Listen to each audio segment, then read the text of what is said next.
स्वागत है आपका एसजी एकेडमी ऑफ इंग्लिश पर। हमेशा की तरह द हिंदू की एक और न्यूज रिपोर्ट लेकर मैं आपके सामने आ गया हूं। आपको सिखाऊंगा कि इंग्लिश से हिंदी कैसे बनाते हैं। सेंटेंसेस को ब्रेक डाउन करूंगा। सब्जेक्ट कहाँ है, वर्ब कहाँ है, ऑब्जेक्ट कहाँ है। आप अपने ग्रामर, वोकैबुलरी, रीडिंग कॉम्प्रिहेंशन हर एक चीज पर काम करेंगे इस वीडियो को देखकर। सिस्टमैटिक इन्वेस्टमेंट प्लान यानी कि SIP, जिसमें नियमित रूप से थोड़ी थोड़ी राशि एक इंसान इन्वेस्ट करता है यानी निवेश करता है किसी म्यूचुअल फंड में। सिस्टमैटिक इन्वेस्टमेंट प्लान, इसने किया डिप और वो भी 3%, मतलब 3% की इसके अंदर गिरावट देखी गई। 3% तक ये गिर गया और कहां पहुंच गया गिर के? टू डेस्टिनेशन की प्रेपोजिशन है 31,115 करोड़ रुपीस तक पहुंच गए इन अप्रैल में ऑन ग्लोबल क्यूज पर। ग्लोबल यानी वैश्विक, क्यूज मतलब संकेत, मतलब जैसे ग्लोबल क्यूज दिखाई दे रहे हैं, मतलब जो हालात दिख रहे हैं दुनिया के कि कैसे टेंशन बनी हुई है हर जगह पे, उन ग्लोबल क्यूज के चलते ऐसा हो रहा है। जो इंटरनेशनल सिग्नल्स दिखाई दे रहे हैं लोगों को, जो ट्रेंड्स बन रहे हैं, जिस तरीके के डेवलपमेंट्स हो रहे हैं जिससे मार्केट्स बहुत ज़्यादा इन्फ्लुएंस हो रही है, इन ग्लोबल क्यूज को देखते हुए इन्वेस्टर्स ने अपनी SIP में इस बार कम पैसे इन्वेस्ट किए हैं। सेंटेंस का सब्जेक्ट यहाँ पर है सिस्टमैटिक इन्वेस्टमेंट प्लान। वर्ब है डिप। कितना उन्होंने डिप किया? तो 3%। ये एडवर्बियल हो गया डिप के लेके। डिप कितना किया? 3% किया है। और कहाँ पहुंच गए डिप करके? डेस्टिनेशन दिखाई इस प्रेपोजिशन ने।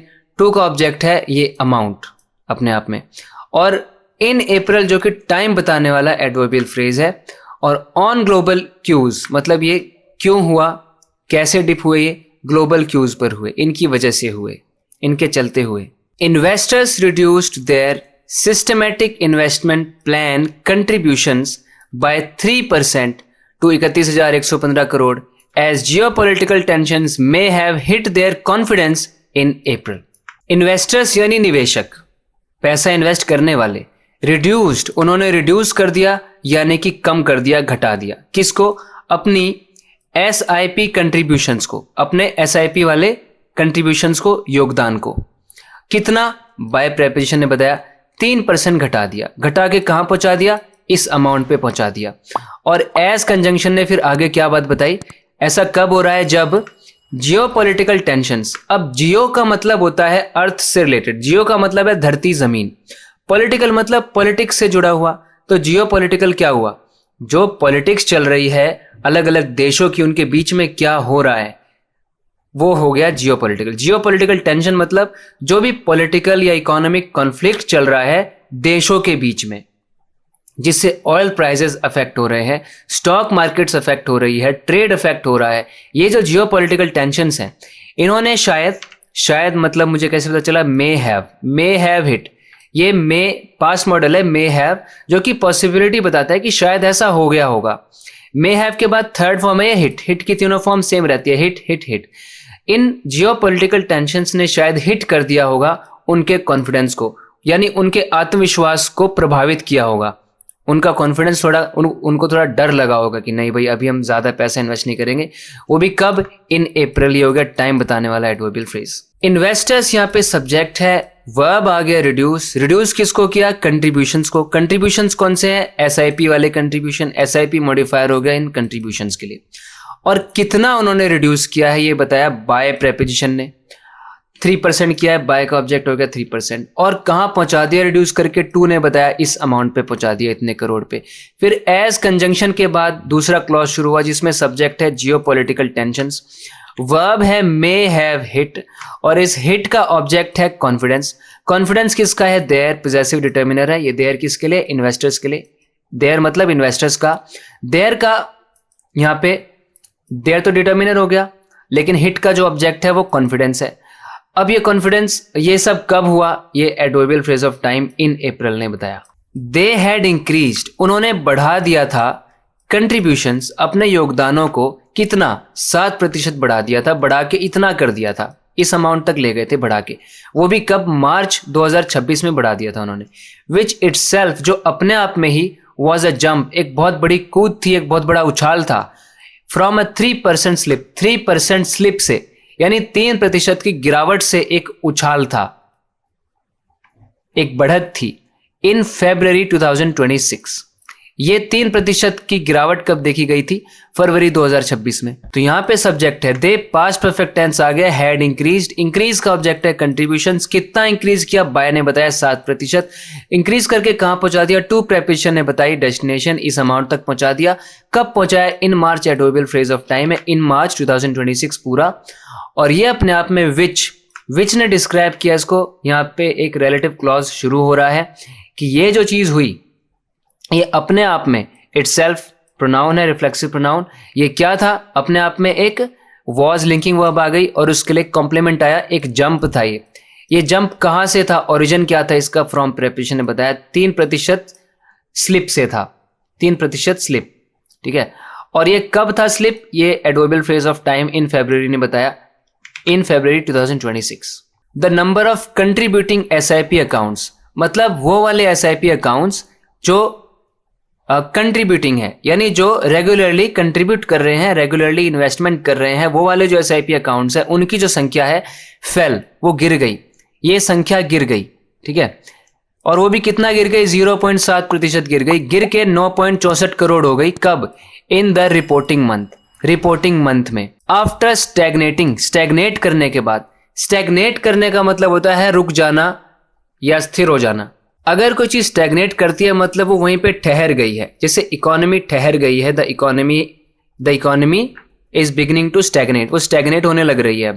तो कोई भी चीज ना अचानक रुक जाती है, आगे बढ़ती नहीं है, प्रोग्रेस नहीं दिखाई देती उसमें, तो आप बोलते हो कि ना वो चीज स्टैग्नेट कर रही है। तो ये स्टैग्नेट कर रही थी, क्या स्टैग्नेट कर रही थी? ये जो नंबर, ये जो संख्या है स्टैग्नेट कर रही थी, ये संख्या 9.7 करोड़ पे स्टैग्नेट कर रही थी, और स्टैग्नेट करने के बाद ये फिर 9.64 करोड़ पे गिर गई। और वो भी कब? इन द प्रीवियस 2 मंथ्स, पिछले 2 महीनों में। Daily, weekly, fortnightly and monthly SIPs, ऐसी SIPs जिसमें डेली, वीकली, फोर्टनाइटली और मंथली कंट्रीब्यूशंस होते हैं। फोर्टनाइटली मतलब 14 डेज के ड्यूरेशन को फोर्टनाइट कहते हैं। दैट हैव नॉट कंट्रीब्यूटेड, जिन्होंने कंट्रीब्यूट नहीं किया है, फॉर मोर देन 3 मंथ्स, जिन्होंने 3 महीने से ज्यादा से कंट्रीब्यूट नहीं किया है। एंड अदर ड्यूरेशन, और दूसरी ड्यूरेशन की, that have not contributed for more than 2 consecutive months, consecutive यानी लगातार 2 महीने तक जिन्होंने नहीं किया है कोई योगदान, कोई इन्वेस्टमेंट नहीं किए, आर नॉट कंसिडर्ड, उनको नहीं माना जाता है कंट्रीब्यूटिंग, फिर उनको एक्टिव इन्वेस्टर नहीं माना जाता है। फिर ये नहीं बोलते वो कंट्रीब्यूटिंग में नहीं गिने जाते, फिर जिन्होंने 2 या 2 से ज्यादा महीने, 2-3 महीने तक कंट्रीब्यूट नहीं किया है, उनको फिर कंट्रीब्यूटिंग नहीं माना जाता है। The number of discontinued and tenure completed, यानी कि ऐसी SIP जिसकी अवधि, जिसका ड्यूरेशन जो है वो पूरा हो चुका है, कि हमें इतने दिन तक SIP करनी थी, हमने कर ली। तो ऐसी SIP जिनको डिसकंटिन्यू किया गया है, यानी जिनको बंद कर दिया गया है, और वो वाली SIP जिनका टेन्योर कंप्लीट हो गया है।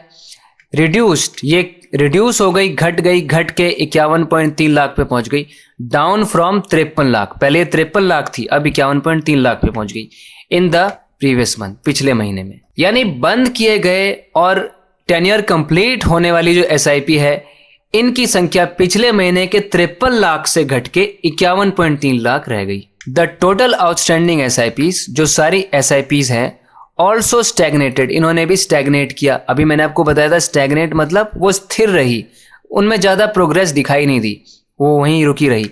एट अराउंड किस पे स्थिर रही? 10.4 करोड़ पे, for the 4th consecutive month, लगातार 4थे महीने के लिए भी। कंसेक्यूटिव जहां भी आ जाए ना, मतलब लगातार की बात हो रही है। एट अ स्ट्रेच, इन अ रो, मैंने लगातार 3 दिनों तक काम किया, तो मैं बोलूंगा I worked for 10 consecutive days, एकदम 1 2 3 4 5 6, एक भी छुट्टी नहीं आई थी बीच में, लगातार। इंडिया ने 3 मैच जीते, एक के बाद एक। India one 3 consecutive matches. तो ऐसे कंसेक्यूटिव मतलब है एक के बाद एक, बिना गैप के, बिना ब्रेक के। तो चौथे, लगातार 4थे महीने तक स्टैग्नेट किया उसने 10.4 के अराउंड। ये देखो अराउंड की स्पेलिंग यहां पर गलत प्रिंट हो गई है ना। द नंबर ऑफ, ये देखो ये भी गलत टाइपिंग हो गई है, OF होना चाहिए, गलती से FO हो गया, हो जाती है mistakes. The number of new SIPs, जो नई SIPs हैं, जो रजिस्टर हुई है, पंजीकृत हुई है, ऑल्सो रिड्यूस्ड, ये भी घट गई 4%, घट के कहां पहुंच गई? टू 50.8 लाख, 50.8 लाख पहुंच गई घट के।